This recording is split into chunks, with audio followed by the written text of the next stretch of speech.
진안군이 마이산에 주차장을 만들려고 주민 땅을 매입하는 과정에서 이의 신청 기간이 훌쩍 지난 서류를 내밀어 민원인이 크게 반발하고 있습니다. 4월 임시국회가 공천을 거듭하면서 군산 지원을 위한 예산과 연기금 전문대학원 신설 법안 같은 전북 현안이 차질을 빚고 있습니다. 학생 인권과 교권에 대한 교육감 후보들의 정책을 비교했습니다. 정부가 어린이 건강을 위해 고열량 저영양식품의 판매를 제한하고 있지만 정작 제품엔 아무런 표시가 없어서 말뿐인 어린이 보호에 그치고 있습니다. 여러분 안녕하십니까? JTV 8시 뉴스입니다. 지난 2일 개원한 4월 임시국회가 공전을 거듭하고 있습니다. 군산 지원을 위한 추경 예산과 연기금 전문대학원 신설 법안 등 전북 관련 예산과 법안 처리도 막막하기만 합니다. 권대성 기자의 보도입니다. 정부는 4월 임시국회에 3조 9천억 원의 추경 예산안 심사를 요청했습니다. 여기에는 퇴직자 고용지원센터 신설 등 GM 공장 폐쇄에 따른 군산의 충격을 줄일 예산도 포함되어 있습니다. 지역 대책은 구조조정으로 인한 단기 충격을 완화하고 나아가 지역 경제 활력 회복을 위한 다양한 방안을 마련하는 데 중점을 두었습니다. 하지만 여야가 개헌안 등을 두고 이견을 보이면서 국회 일정이 전면 중단돼 예산 심사는 시작조차 못하고 있습니다. 전라북도는 정부 추경안에 빠진 특장차 단지 조성 사업비 등 970억 원의 추가 반영을 계획했는데 물거품이 될 형편입니다. 지난해부터 공을 들여온 법안 처리도 마찬가지입니다. 연기금 전문대학원과 탄소산업진흥원 신설의 법적 근거를 담은 법안들로 현재 법사위 문턱에 걸려 있습니다. 이번 임시국회 때 심사가 안 되면 오는 9월 정기국회 때나 처리를 기대할 수밖에 없게 됩니다. 정부 추경이 신속히 이루어져야 저희 고용위기, 산업위기 대응에 필요한 조치들을 취할 수가 있습니다. 또 저희가 탄소산업진흥원, 연기금 전문대학원 설립 관련 법률들이 아직도 국회에 좀 보류되어 있습니다. 좀 너무 안타까운 심정이고.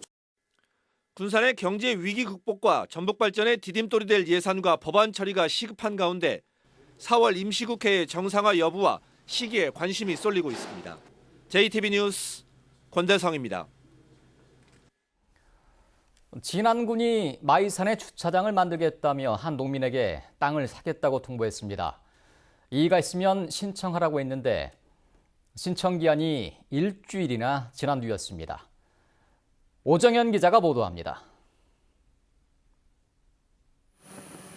마이산을 앞에 두고 평생을 살아온 85살 박대하 씨에게 지난 3일 군청 공무원이 찾아와 서류 한 통을 건넸습니다.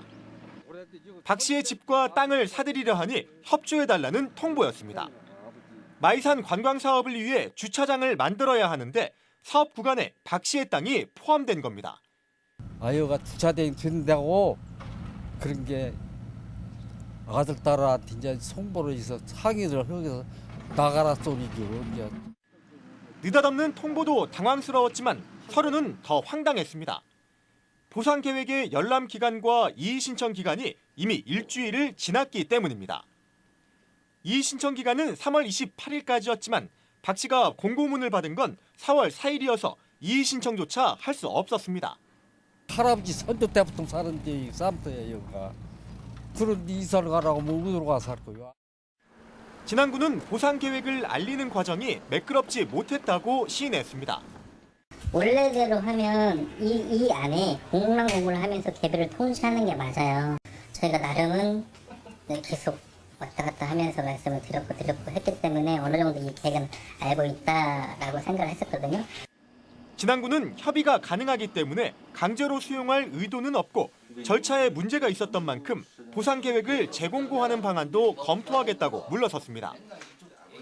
민원인을 배려치 않은 허술한 행정 때문에 80대 할아버지는 요즘 밤잠을 설치고 있습니다. JTB 뉴스 오정현입니다. 더불어민주당 도지사 경선에 나선 김춘진 전 의원이 경쟁자인 송화진 지사를 선거법 위반 혐의로 고발했습니다. 김춘진 의원 측은 송 지사가 예비 후보로 등록하지 않고 도지사직을 유지하고 있는 상태에서 유사 선거사무소를 운영하고 있는 것은 명백히 공직선거법 위반이라며 검찰에 캠프 사무장 명의로 고발장을 냈습니다. 전북 선관위는 송 지사 측이 이곳에서 유권자들에게 선거운동을 한 것이 아니라면 당내 경선을 대비하기 위해 사무실을 운영하는 것은 문제가 없다고 해석했습니다. 이렇게 가지고 이게 지방선거가 2달 앞으로 다가왔지만 주요 정당들이 여전히 도지사 후보를 확정하지 못하고 있습니다. 더불어민주당은 오늘부터 사흘 동안 김춘진, 송하진 후보의 경선을 거쳐 최종 후보를 확정할 예정이며 정의당은 권태호, 민중당은 이광석 후보가 예비 후보로 나서 얼굴을 알리고 있습니다.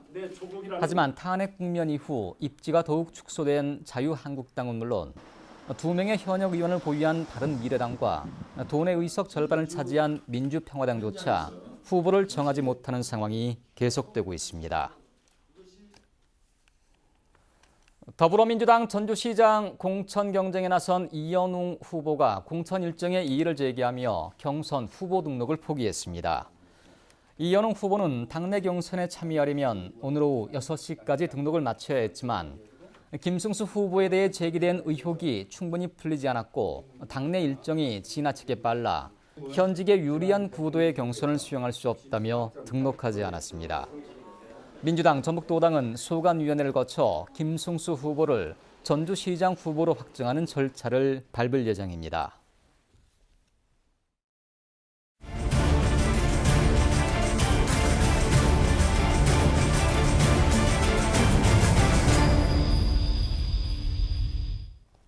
교육감 후보들의 정책 비교 마지막 시간. 오늘은 학생 인권과 교권에 대한 후보들의 생각을 들어봤습니다.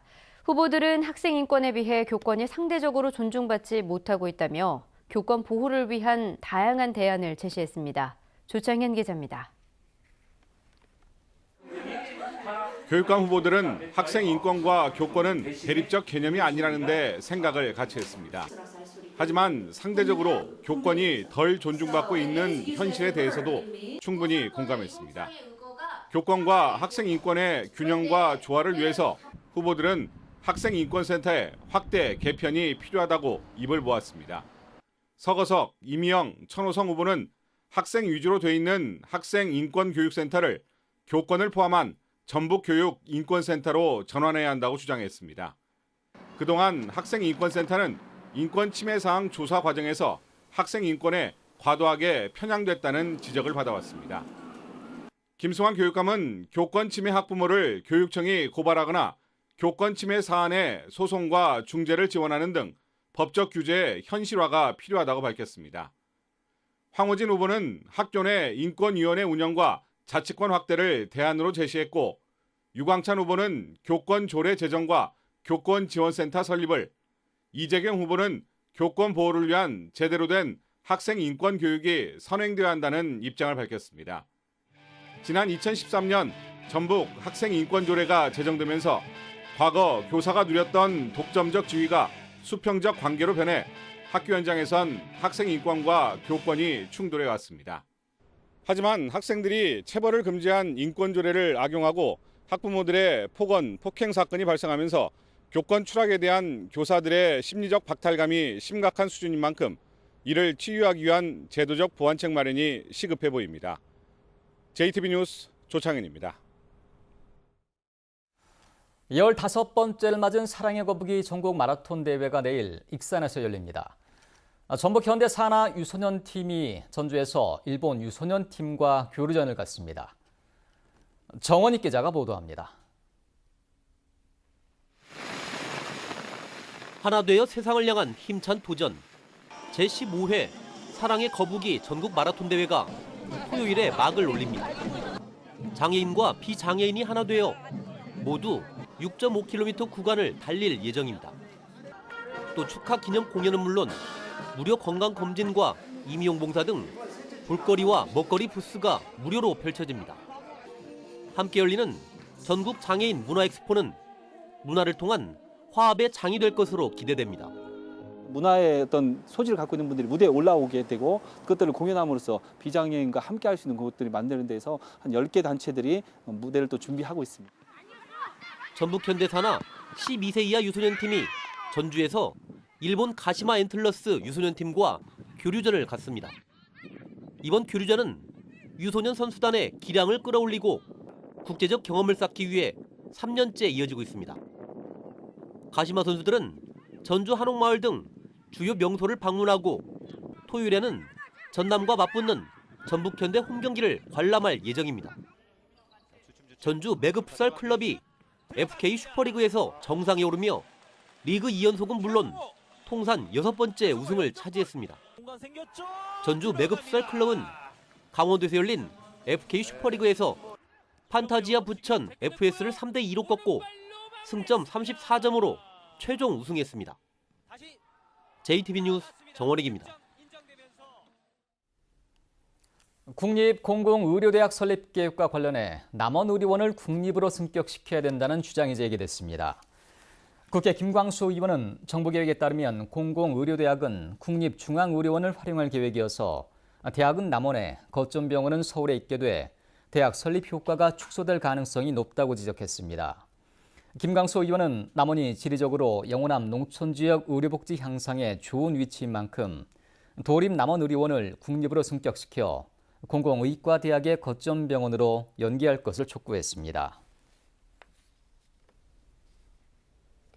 어린이들의 영양 불균형을 막기 위해 정부는 고열량, 저영양식품, 이른바 고저식품의 판매를 제한하고 있습니다. 하지만 제품에 아무런 표시가 없어서 정책 효과를 기대하기 어렵습니다. 보도에 주혜인 기자입니다. 대형마트 판매대에 각종 과자와 초콜릿이 즐비합니다. 이 가운데 대부분이 고열량 저영양 식품입니다. 식품의약품안전처는 어린이들의 비만이나 영양 불균형을 초래할 우려가 있는 식품을 고열량 저영양 식품, 이른바 고저식품으로 지정하고 있습니다. 품목은 3,013개에 이르지만 모르는 사람이 대부분입니다. 혹시 고열량 저영양 식품에 대해서 들어보셨어요? 아니요, 잘 못 들어봤어요. 제품 겉면에 아무 표시가 없기 때문에 식약처 홈페이지나 어플리케이션으로 일일이 확인하기 전에는 파악하기 어렵습니다. 표시가 안 되어 있기 때문에 소비자들이 그런 기준을 알기는 굉장히 애매모호할 거라고 생각합니다. 고저식품 판매가 금지된 학교 매점도 애를 먹고 있습니다. 종이 하나 딱 주고 이제 들어가서 알아보세요 하는 식인데 솔직히 젊은 층이야 알아볼 수 있겠는데 이제 어른들 같은 분은 이걸 어떻게 사용해야 되는 건지도 모르고 이 어플을 막 깔고 해야 되는데 그런 거에 대한 건 또 잘 모르시니까. 고저식품을 구별할 수 있도록 제품에 의무적으로 표시하는 개정안이 2016년 발의됐지만 국회에 계류 중입니다. 표시제가 지금 법적으로 되어 있지 않기 때문에 표시로서 하기는 어렵고요. 그 영양성분으로 판단을 하셔야 되시고요. 초중고등학생의 비만율은 2014년부터 해마다 1% 안팎씩 증가하고 있지만 청소년들의 건강을 위한 고저식품 제도는 있으나 마나한 실정입니다. JTB 뉴스 주혜인입니다. GM 군산공장의 정상화를 촉구하는 전국 단위 시민사회 조직이 결성됐습니다. 민주노총과 참여연대, 민주사회를 위한 변호사 모임 등 국내 주요 시민사회 단체들은 GM 횡포 저지 범국민대책위원회를 발족하고 군산공장 폐쇄 결정 철회와 노동자 고용 보장을 촉구했습니다. 대책위는 각계 전문가로 한국-GM 범국민 실사단을 구성해 한국-GM 부실 원인을 밝히겠다고 덧붙였습니다. 현대중공업 협력업체들에게 시설 개선비가 지원됩니다. 전라북도는 오는 6월 15일까지 조선기자재 업체 6곳을 모집해 시설 개선비로 5천만 원씩을 지원하기로 했습니다. 전라북도는 지난해에도 협력업체 6곳에 3억 원의 시설 개선비를 지원했습니다. 오는 10월 익산에서 열리는 제38회 전국 장애인체전의 성화가 익산 미륵사지에서 채화됩니다. 성화는 전북도청 광장에 안치된 뒤 장애인체전 개막일인 10월 25일에 익산 종합운동장 성화대에 점화됩니다. 전국 장애인체전에 앞서 10월 12일에 개막하는 전국체전 성화는 강화 참성단에서 채화됩니다. 세월호 참사 4주기를 맞아 희생자에 대한 추념식이 학생과 교직원 600여 명이 참석한 가운데 전북교육청 앞마당에서 열렸습니다. 이 행사에서는 중고생 오케스트라 공연과 추모 연극 등 학생들이 준비한 추모 공연이 진행됐으며 세월호 참사를 기억하고 희망의 메시지를 전하기 위한 희망의 배 전달식도 열렸습니다. 주말인 내일은 비 소식이 있겠습니다. 비는 새벽부터 오후까지 내리겠고 예상 강수량은 10에서 50mm입니다. 아침 최저 기온은 7도에서 12도로 오늘보다 4도가량 높겠습니다. 낮 기온은 오늘보다 2, 3도가량 낮은 13도에서 18도로 예상됩니다. 휴일인 모레는 기온이 3도가량 더 떨어져 다소 쌀쌀하겠습니다.